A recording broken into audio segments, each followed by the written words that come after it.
Good evening बच्चों। इस video में हम कोफिशिएंट ऑफ रेस्टिट्यूशन के बारे में पढ़ने वाले हैं।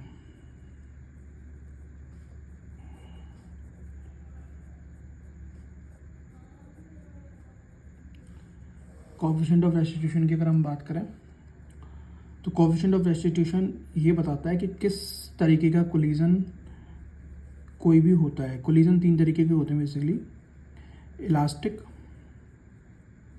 इनइलास्टिक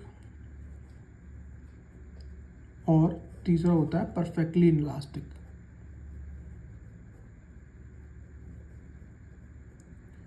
तो बेसिकली इन तीनों कोलिजन्स को आइडेंटिफाई करने के लिए हम कोफिशिएंट ऑफ रेस्टिट्यूशन का यूज़ करते हैं। इसको हम ई से रिप्रेजेंट करते हैं।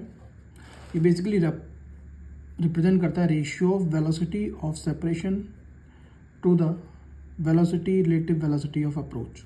मान लीजिए एक बॉडी है जिसका मास m1 है, जिसकी वेलोसिटी u1 है। दूसरा बॉडी है जिसका मास m2 है, जिसकी वेलोसिटी u2 है। तो m1 m2 को अप्रोच करेगी तभी कोलिजन होगा। तो relative velocity of separation, relative velocity of approach हमारे पास हो जाएगी, वो क्या होगी, u1 माइनस u2। जब ये दोनों कोलिजन कर लेंगी तो m1 v1 वेलोसिटी चल रहा होगा, m2 v2 वेलोसिटी चल रहा होगा। तो रिलेटिव वेलोसिटी ऑफ सेपरेशन जो हमारे पास होगी वो होगी v2 माइनस v1।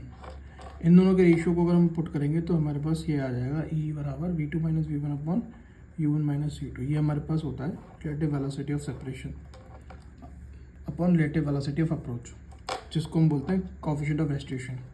मान लीजिए अगर E की वैल्यू 1 आती है तो हमारा जो कोलिजन है वो इलास्टिक कोलिजन कहलाता है। इलास्टिक कोलिजन के लिए हमें E की वैल्यू 1 चाहिए होती है, और अगर E की वैल्यू लेस देन 1 आती है तो हमारा कोलिजन जो होता है वो होता है इनइलास्टिक कोलिजन। अगर हमारी E की वैल्यू 0 के बराबर आती है तो हम कह सकते हैं कि ये हमारा जो है परफेक्टली इनइलास्टिक कोलिजन होगा। तो इन तीनों वैल्यूज से हम पता कर सकते हैं कि हमारा कोलिजन किस तरीके का है। Thank you.